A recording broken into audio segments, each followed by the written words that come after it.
শিক্ষার্থীদের প্রতি কঠোর হতে চায় না সরকার।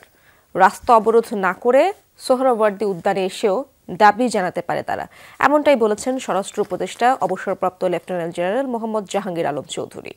দুপুরে সুনামগঞ্জের ফসল রক্ষা বাঁধ নির্মাণের আগে হাওর পরিদর্শনে যান তিনি। বলেন, শিক্ষার্থীদের দাবি থাকলে আলাপ আলোচনার মাধ্যমে সমাধানের চেষ্টা করতে হবে।